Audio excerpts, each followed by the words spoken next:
Hello all dear aspirants and warmly welcome है आप लोगों का बहुत दिनों के बाद आईएफएस की इस शानदार प्लेटफॉर्म के ऊपर। दोस्तों, मेरे प्यारे बच्चों, एस्पिरेंट्स लोगों, आप लोगों का गैडबी 2025 का रिजल्ट अब जल्द ही अनाउंस होगा और इस रिजल्ट के साथ साथ आपको रैंक आ जाएगी, आपके मार्क आ जाएंगे और आपकी जो है लिस्ट लग जाएगी।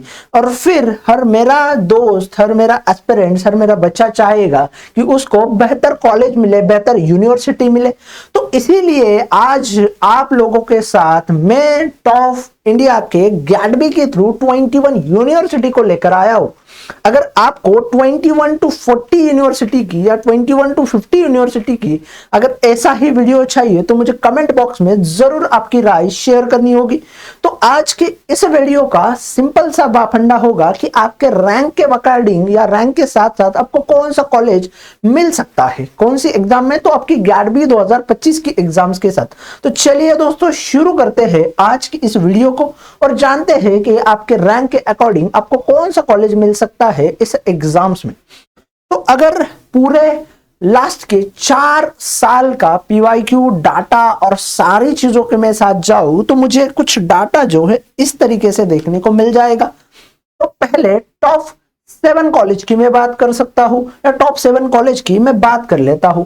तो पहले नंबर के ऊपर होगा आईआईटी इंदौर, दूसरे नंबर के ऊपर होगा जवाहरलाल नेहरू यूनिवर्सिटी जो कि स्थित है दिल्ली में, तीसरे नंबर के ऊपर होगा बनारस हिंदू यूनिवर्सिटी जो कि नाउ अब कन्वर्टेड हुआ है आईआईटी वाराणसी में, चौथे नंबर के ऊपर होगा university of Hyderabad, fifth number के ऊपर आपका नाम देखने को मिलेगा regional centre of biology Thiruvananthapuram का, और छठे नंबर के ऊपर होगा एसपीपीयू पुणे, सावित्रीबाई फुले पुणे यूनिवर्सिटी पुणे की। और ये एसपीपीयू पुणे आपको अलॉट करता है 2 कोर्सेज। पहला कोर्स होगा एमएससी बायोटेक्नोलॉजी और दूसरा कोर्स होगा एमएससी बायो इन्फॉर्मेटिक्स। उसी तरीके से आपका जेएनयू जो है आपको 2 कोर्सेज अलॉट करेगा, एमएससी बायोटेक्नोलॉजी और एमएससी बायो इन्फॉर्मेटिक्स। उसी तरीके से आपका यूनिवर्सिटी ऑफ हैदराबाद आपको 2 कोर्सेज अलॉट करेगा, एक होगा एमएससी बायोटेक्नोलॉजी और दूसरा कोर्स होगा MSc in molecular and human genetics. अब ऐसे कोर्सेस में अगर आपको एडमिशन लेना है और अगर आप जनरल कैटेगरी से हो तो आपकी रैंक क्या होनी चाहिए? अगर आप जनरल कैटेगरी से हो तो आपकी रैंक होनी चाहिए all India rank 1 to all India rank 70 के दरमियान। अगर आप ईडब्ल्यूएस कैटेगरी से हो तो लगभग आपकी रैंक जो है क्या होनी चाहिए, तो 1 टू 20 की बिटवीन होनी चाहिए। अगर आप ओबीसी कैटेगरी से हो तो आपकी रैंक कितनी होनी चाहिए, तो लगभग ऑल इंडिया रैंक 1 टू लेके ऑल इंडिया रैंक 30 तक अगर आप हो तो आप इस थ्रू एडमिशंस ले सकते हो। अगर आप एससी कैटेगरी से है तो ऑल इंडिया रैंक 1 से लेके ऑल इंडिया रैंक 50 तक आपकी रैंक अगर है तो आप एडमिशंस ले पाओगे। उसी के साथ साथ अगर आप एसटी कैटेगरी से है तो फिर भी आप all India rank 1 to all India rank 50 तक एलिजिबल होंगे इन 7 प्रोग्राम्स में एडमिशंस लेने के लिए। ठीक है, अब यहाँ पे इतना डाइवर्सिटी क्यों देखने को मिलेगी, क्योंकि ऑल जो टॉपर रैंकर बच्चे होंगे उनमें से कुछ बच्चे जो है या तो आईआईटी जाम के तहत या फिर स्वीट पीजी के तहत भी उनको कॉलेज मिल जाएगा, और जो बच्चे होंगे उनको regional centre of biology RCB में इंटीग्रेटेड पीएचडी के लिए एडमिशंस मिल सकता है। तो चलिए, पहले 7 इंस्टीट्यूट की, 6 और 7 इंस्टीट्यूट की हमने बात की। अब बढ़ते हैं आगे और आगे के इंस्टीट्यूट की बात कर लेते हैं। अब दूसरे नंबर के 8 नंबर के ऊपर है महाराजा सयाजीराव यूनिवर्सिटी जो कि स्थित है आपके बड़ौदा में, फिर है मदुराई कामराज यूनिवर्सिटी, फिर है उत्कल यूनिवर्सिटी जो कि है भुवनेश्वर में स्थित, फिर है हिमाचल प्रदेश यूनिवर्सिटी जो कि है शिमला में, फिर है सेंट्रल यूनिवर्सिटी ऑफ राजस्थान जो कि है आपकी जयपुर में, फिर है आपकी सेंट्रल यूनिवर्सिटी ऑफ जम्मू, और लास्ट में 14 नंबर के ऊपर विश्व भारती यूनिवर्सिटी आती है। अगर आपको इन यूनिवर्सिटीज में एडमिशंस लेना है तो अगर आप जनरल से हो तो आपका रैंक चाहिए लगभग 71 टू 100 के दरमियान। ठीक है, अगर आप ईडब्ल्यूएस कैटेगरी से हो तो आपका रैंक चाहिए ऑल इंडिया रैंक 21 टू 35 के बिटवीन।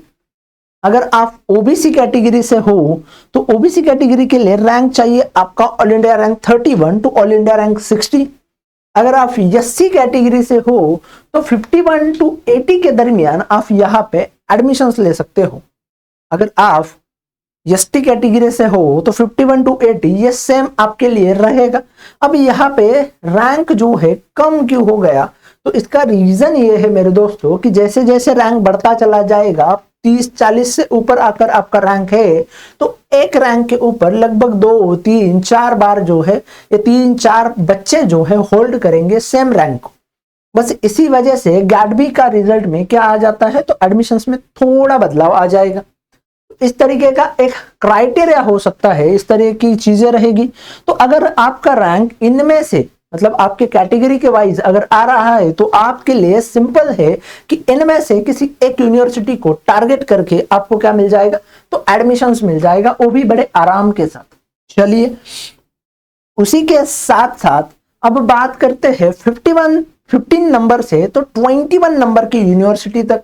तो 15 नंबर के ऊपर है बनस्थली विद्यापीठ, 16 नंबर के ऊपर है एमिटी यूनिवर्सिटी, 17 नंबर के ऊपर है जयपी यूनिवर्सिटी, 18 नंबर के ऊपर है गौतम बुद्ध यूनिवर्सिटी लखनऊ में है, 19 नंबर के ऊपर है पौंडीचेरी यूनिवर्सिटी, 20 नंबर के ऊपर है आपकी ओस्मानिया यूनिवर्सिटी और 21 नंबर के ऊपर है नेशनल इंस्टीट्यूट ऑफ टेक्नोलॉजी। अगर इसके तहत आपको एडमिशंस लेना है तो अगर आप जनरल से हो तो आपको रैंक चाहिए आपका all India rank 101 to all India rank 115। अगर आप ईडब्ल्यूएस से हो तो रैंक चाहिए आपका 36 टू 45 के बिटवीन।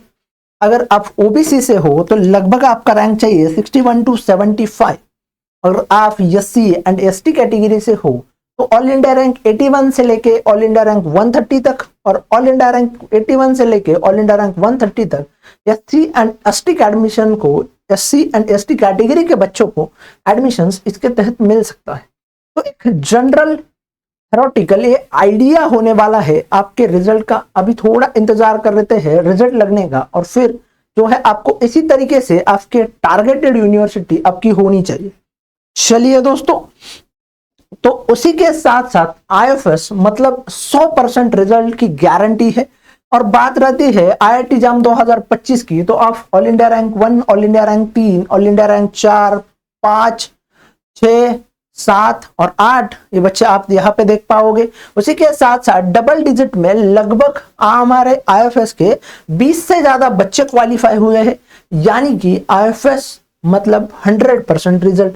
तो दोस्तों उसी के साथ साथ आपका तो अच्छे से स्वीट पीजी भी क्लियर हो गया, गैडबी भी क्लियर हो गया, बट आपके जूनियर्स होंगे, आपके दोस्त होंगे, आपके रिश्तेदार, आपके भाई बहन है, उनको बताओ कि आईएफएस के ऊपर स्वीट पीजी 2026 के कोर्सेज के ऊपर आपको मिलता है फ्लैट 70% ऑफ। जी हाँ, सही सुना आपने, फ्लैट 70% ऑफ मिलेगा आईएफएस के हर एक कोर्सेज के ऊपर।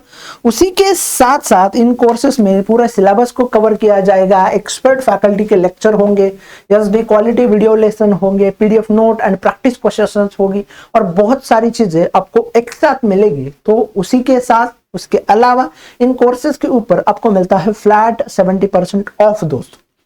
चलिए उसी के साथ साथ जो भी आपके दोस्त है जो प्रिपेयर करना चाह रहे हैं आईआईटी जाम और गैडबी 2026 के एक्सक्लूसिव, तो आपको मिलता है live plus recorded batch biotechnology का, जो कि स्टार्ट हो चुका है 26 मई 2025 से, और इसके ऊपर आपको मिलता है फ्लैट 70% ऑफ। ठीक है, तो इसके लिए कूपन कोड है IFS 70 का, या फिर आप कूपन कोड यूज कर सकते हो विजय सर का, या तो आप कूपन कोड यूज कर सकते हो IFS 70 का, या फिर आप कूपन कोड यूज कर सकते हो विजय सर का। इस दो कूपन कोड के तहत दोस्तों आपको जो है एडमिशंस के ऊपर 70% ऑफ जरूर मिल जाए। तो अपने सभी दोस्तों को, अपने जूनियर लोगों को जरूर बताना है। उसी के साथ साथ thank you so much guys for join this session. Thank you and thank you once again to one and all. IFS का ऐप डाउनलोड करने के लिए यहाँ पे आपको स्कैनर दिए गए हैं, तो सिंपली जाइए IFS के ऐप को जो है डाउनलोड कीजिए। Thank you and thank you so much.